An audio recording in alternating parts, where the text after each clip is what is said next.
In the autumn of 1750, the 5 Montgomery Sisters of Alderton, Massachusetts, stopped speaking.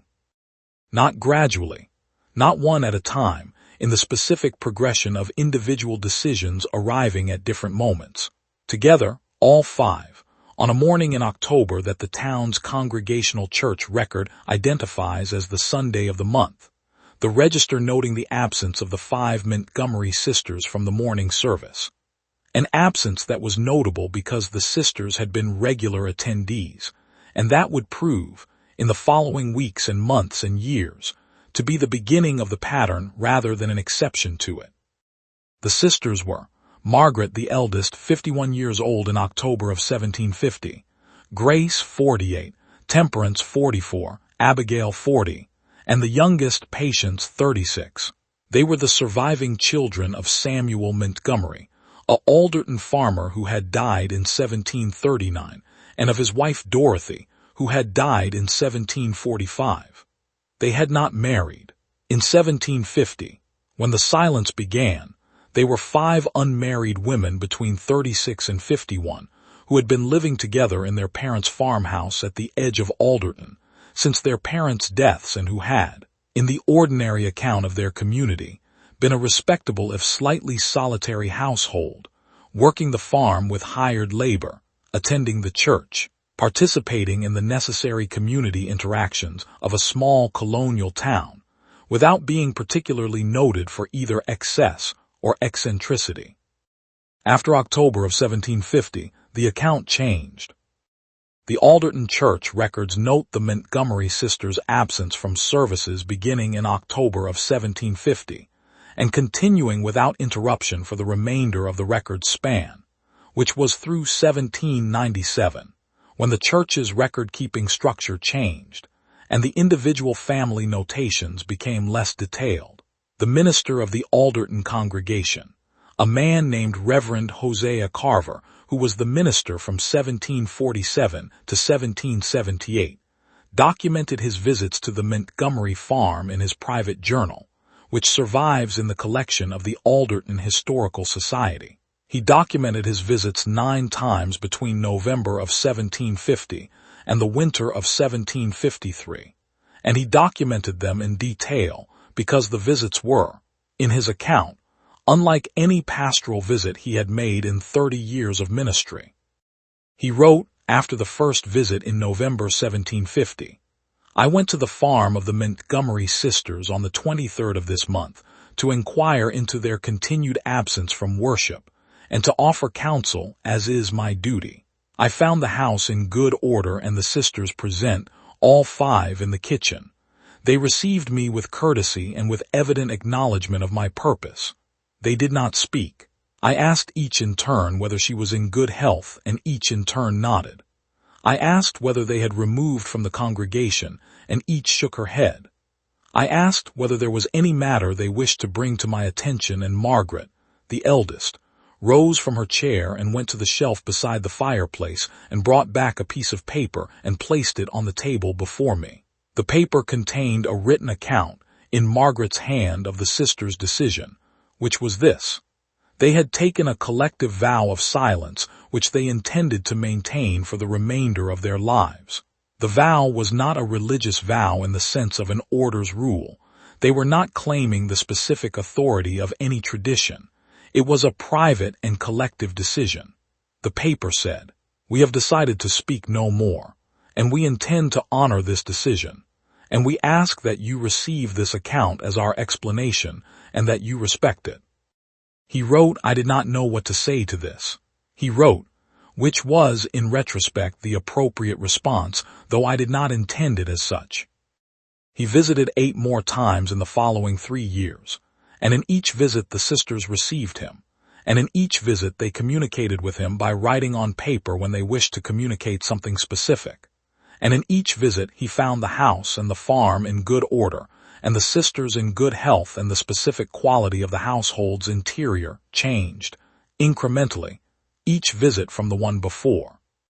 The interior was changing because the sisters were building something. It took Reverend Carver 4 visits to understand this, because the building was slow, and was not the kind of change that announced itself. It was a visible change. New objects on the surfaces, new arrangements on the floor, new marks on the walls.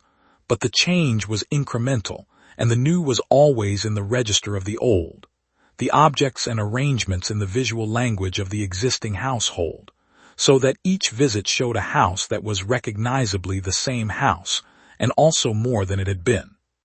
By the fourth visit, he wrote, I notice that the house's interior has become, he paused in the writing, then, I am not able to find the correct word. He wrote, it has become a record of something. He wrote, the objects on every surface and the arrangements on the floor and the marks on the walls. These are not the accumulation of ordinary domestic life, which is the accumulation of things used and maintained and sometimes forgotten, which does not have the quality of intention that this interior has. He wrote, everything in this house has been placed deliberately. He wrote, the placement is a language. He wrote, I cannot read the language.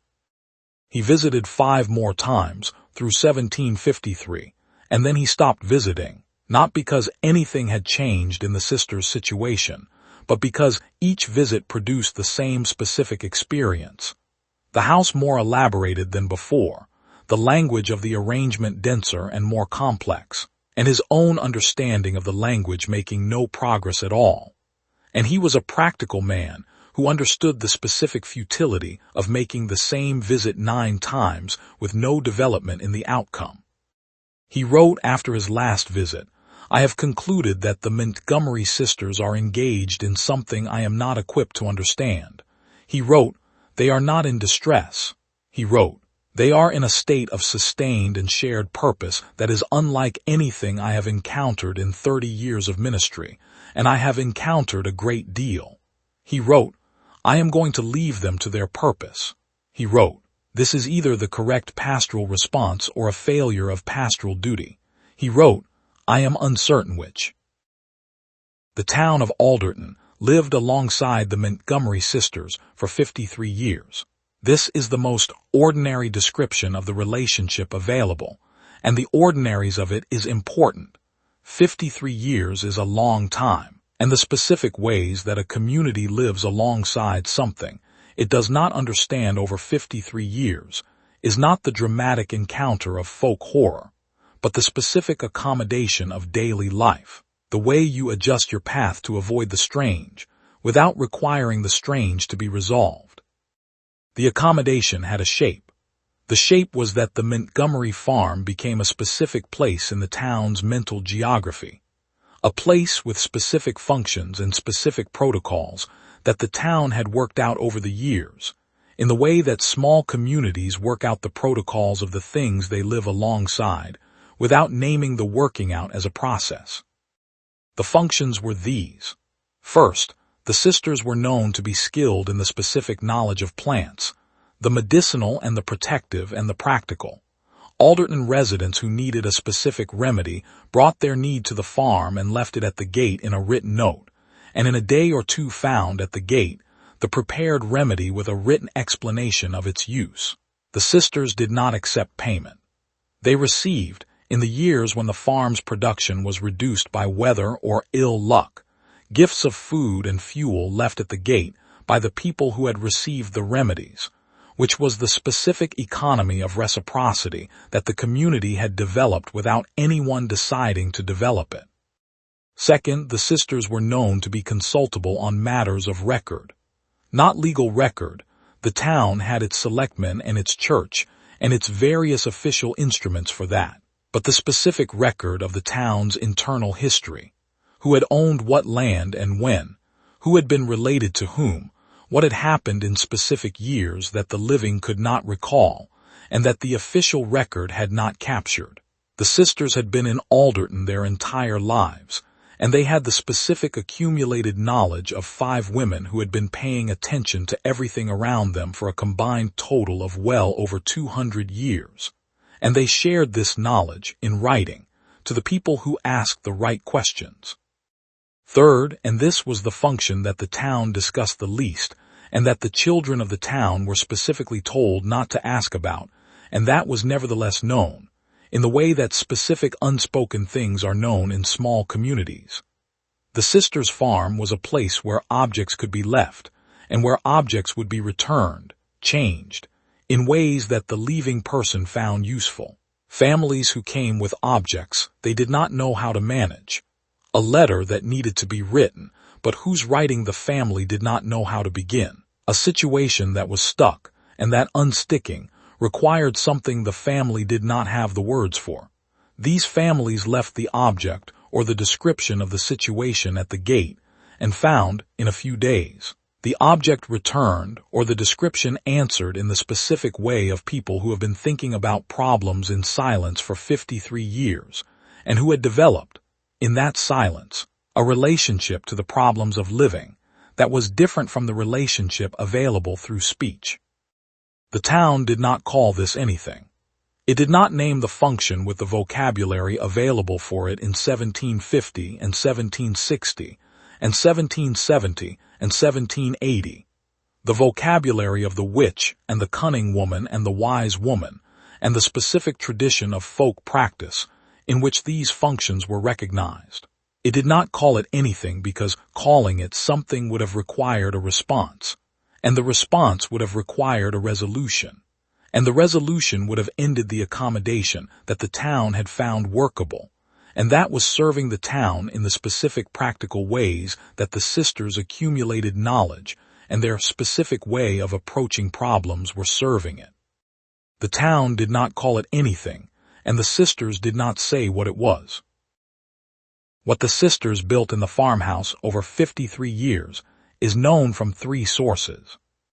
The first source is Reverend Carver's journal, which covers the period of his 9 visits from 1750 to 1753, and which describes the interior's early elaboration in the specific terms of a man, with no interpretive framework for what he was seeing. The second source is the account written by a woman named Esther Blackwood, a widow who had lived near the Montgomery farm since 1761, and who had been the sisters' primary outside contact for the last decades of their lives. The person who left and received things at the gate, who noted when the sisters were visible at the windows or in the yard, who would be the person to notice when the youngest sister, Patience, who had outlived all 4 of her elder sisters, was not visible at the window for 3 days in January of 1803. Esther Blackwood's account was written in the weeks after Patience's death and after the discovery of the farmhouse's interior, and it is in the Alderton Historical Society's collection alongside Reverend Carver's journal. The third source is the inventory. When Patience Montgomery died in January of 1803 at the age of 89, having spent the last 11 years as the sole occupant of the farmhouse, and having continued the interior's elaboration until within what was likely days of her death, the town's selectmen came to the farm to manage the estate. The selectmen brought with them a young man named Thomas Harlow, who was the town's newly appointed clerk, and whose job it was to inventory the farm's contents for the purposes of estate administration. Thomas Harlow spent 4 days in the farmhouse completing the inventory. The inventory is 47 pages. The inventory is the most comprehensive document available of what the sisters had built. The inventory was a standard estate inventory in its format, the specific document that a Colonial-era town clerk produced when the contents of a deceased person's estate needed to be assessed for legal purposes, listing each item with its description and estimated value. Thomas Harlow was a precise and methodical clerk, and he completed the inventory with the specific care of a person who has been trained to record what he sees rather than to interpret what he sees. And the specific care is what makes the inventory extraordinary, because it records, without interpretation, the full content of a house that had been the site of a 53-year project, whose scope and purpose the inventory's format was entirely inadequate to convey. The inventory lists 143 bundles of dried plant material, arranged in groups along the ceiling beams of the central room, 47 arrangements of stone, seed, and carved object on the central room's floor, each arrangement distinct, and each arrangement clearly recently maintained. 112 small figures of cornhusk and wool thread, each approximately 6 inches in height, each faceless, each holding a small piece of folded paper in its braided hands. The paper sealed with a mark that the inventory notes as not known to the clerk. 231 marks on the walls of the central room and the kitchen, made in charcoal, red clay, white chalk, and a dark brown substance the clerk notes as possibly plant material.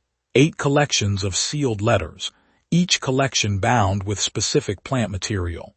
The letters not opened in the inventory, the clerk noting that the letters' exterior markings indicate an addressee system, but that the system's coding is not known to the clerk. 15 objects of carved wood in shapes the clerk describes as not recognizable as any standard form. The carving on each extremely fine, the detail extremely small, the clerk noting that the carving quality indicates work done over many hours by a skilled hand.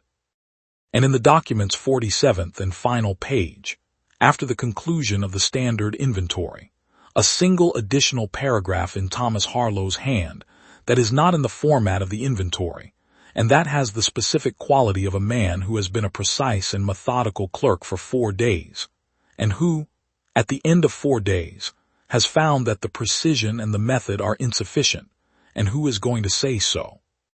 He wrote, "I have completed the inventory to the best of my ability, and I have recorded each item I found in the farmhouse to the standard required of this office.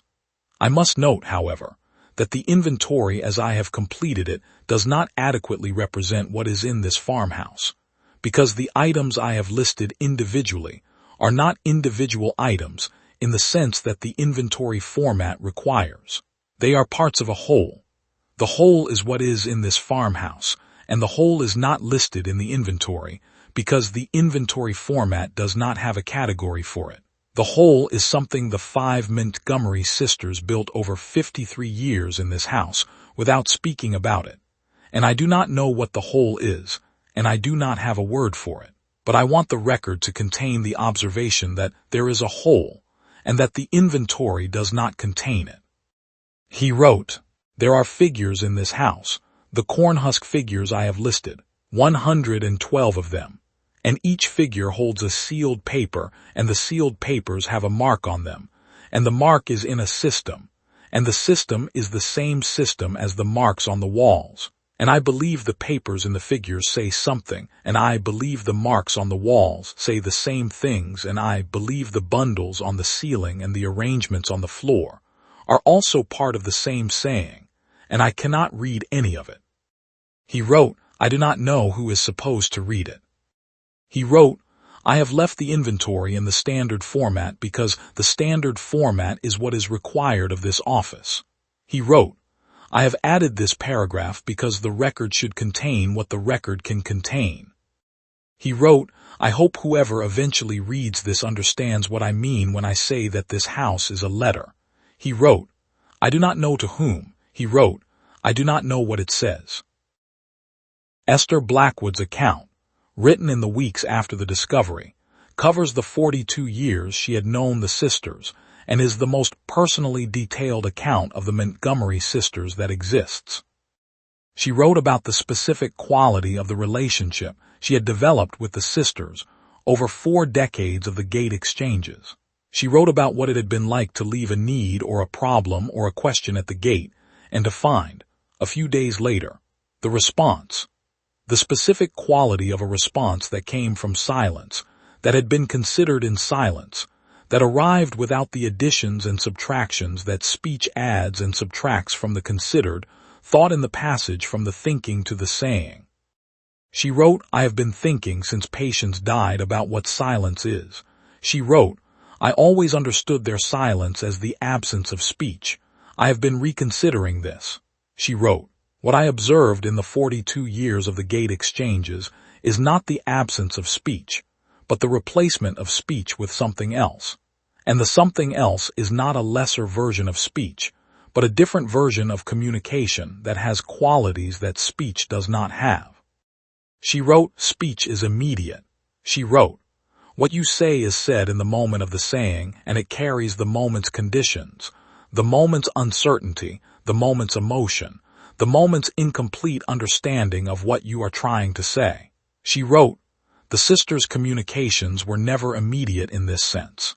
They had thought before they communicated, and the thinking was all the way through, and what was communicated was the thought at the end of the thinking rather than the thought in the middle of the thinking. She wrote, I have received 40 years of this kind of communication from them, and I am only now understanding how different it is from what I usually receive, which is communication that is still in the middle of the thinking when it reaches me.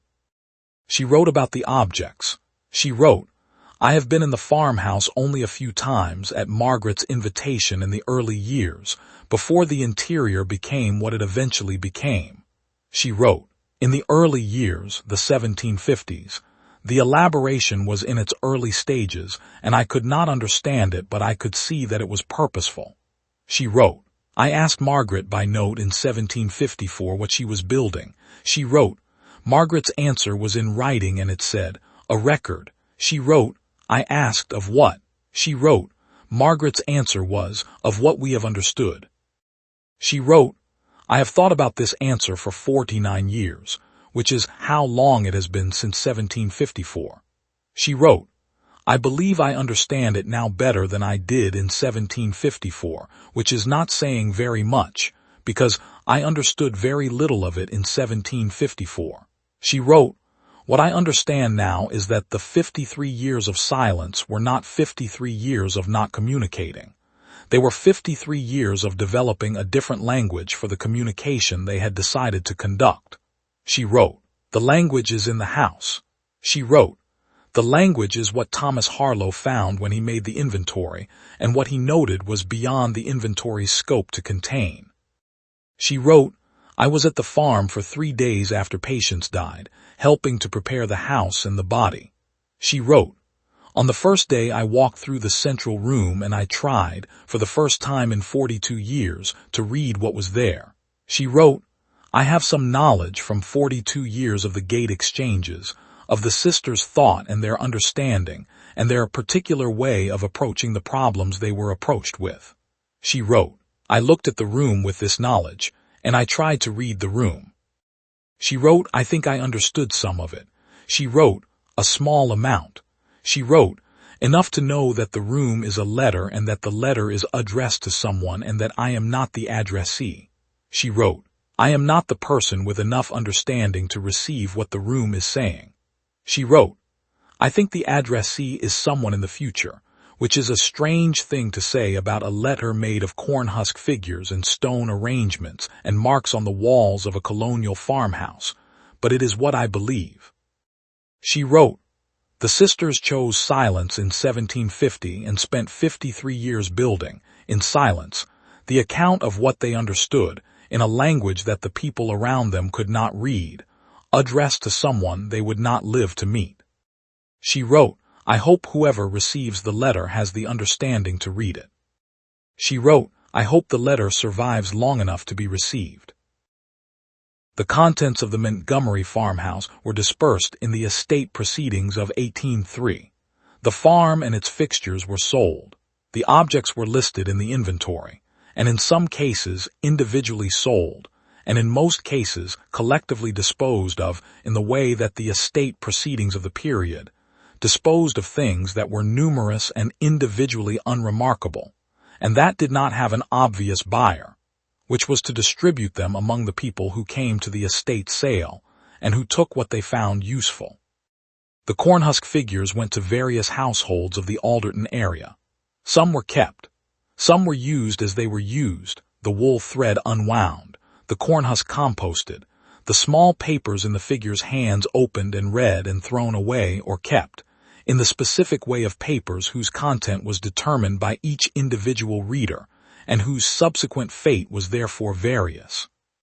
Some of the small papers were kept. 3 of them are in the Alderton Historical Society's collection, acquired at various times through the 19th and early 20th centuries from the families who had kept them. The papers are very small, each one approximately the size of a calling card folded in half, and each one covered in writing in an extremely small and extremely precise hand. The writing is in the same system as the marks on the walls of the farmhouse, which is the system that Reverend Carver could not read, and Thomas Harlow could not read, and Esther Blackwood could partially read. It is not a standard script. It is not an alphabetic script. It is the sisters' own system, developed across 53 years, which they never explained in any surviving document, and which no subsequent scholar has been able to decode with confidence. The 3 small papers in the Alderton Historical Society's collection have been examined by historians of colonial New England, by linguists, by specialists in early American folk practice and material culture. The examinations have produced several partial readings and several competing interpretations, and no consensus.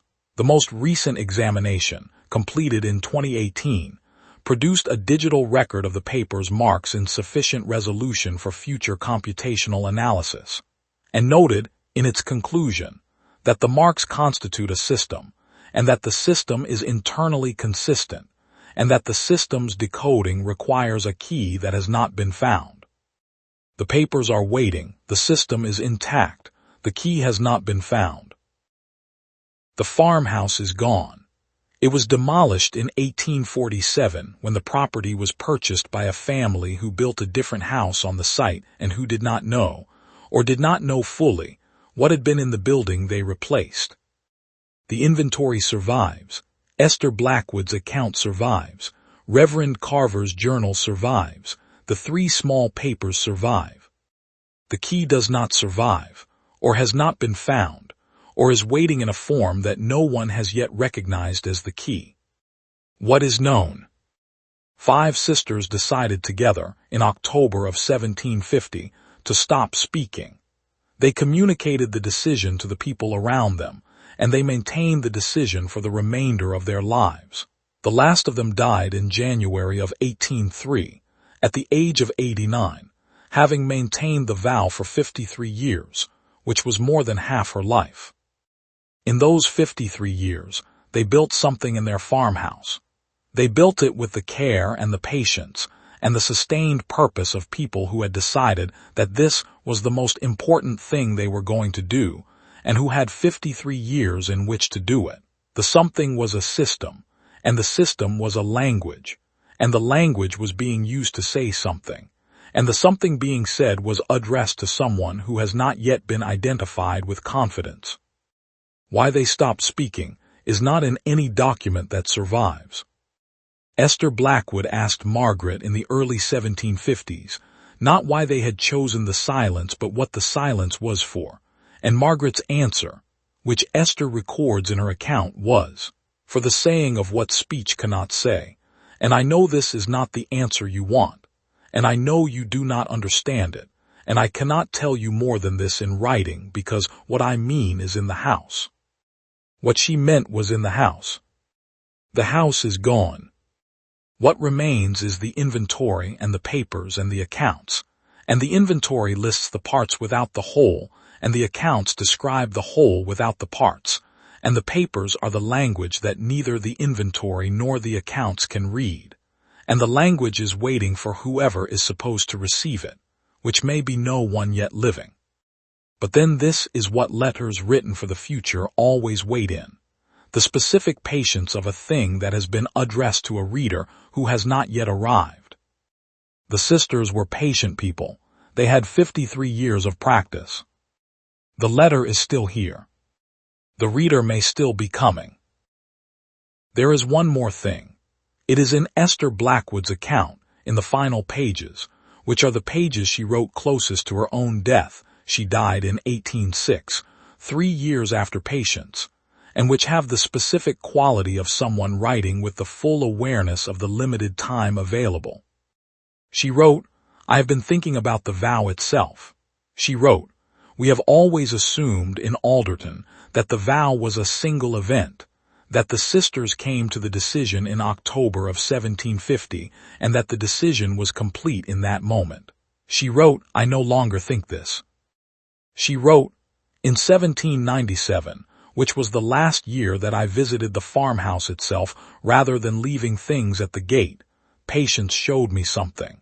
She was the last of the 5 sisters alive by that point, the others having died between 1781 and 1793, and the farmhouse in 1797 was in the state of its most complete elaboration, 47 years of the work, maintained to the end by Patience alone. She showed me the central room, which I had not been in since the early 1760s, and the central room in 1797 was entirely covered, every surface, floor to ceiling, wall to wall, with the system's marks and arrangements and objects. She walked me through the room, and she stopped at the north wall, which was the wall I had not seen in my earlier visits, because the north wall in the early 1760s had been a plain plaster wall at the room's edge, and in 1797 the north wall was covered with the same marks as every other wall except in one area, approximately 18 inches square, at the level of Patience's eye height, which had no marks. The blank area was deliberate. The marks on all sides of it were arranged to frame it, to direct the eye to it, to present it as the space that everything around it was organized in relation to. The blank space was the room's center. The blank space was what the room was about. Patience looked at me and she put her hand against the blank space on the wall flat, her palm against the plaster, and she held it there. She looked at me. She made no gesture and no expression that I could read as a specific communication. She held her hand against the blank wall and looked at me. I do not know what she was telling me. I have been thinking about it for 9 years and I have not resolved it. She was either showing me the blank space as the space where the key is, the space left for the reader who would complete the reading, who would come and find what the room was saying and put the key in the blank space and complete the account, or she was showing me the blank space as the space that the key will never fill, the specific blank of a message, whose addressee has not arrived and may not arrive, and that will wait in the specific patience of a thing that has been placed very carefully, and that has been given to time. I have not been able to determine which. Both are the same patience, both are the same blank wall. Both are the sister's choice, which was the choice to say what speech could not say, in a language that only the right reader could receive, addressed to the future with the full understanding that the future might not come in time, and that the saying was worth doing regardless of whether the receiving arrived. They said it anyway, 53 years in silence, with everything they had. The blank space on the north wall was for you. Or it was for someone who has not arrived yet. The letter is still here.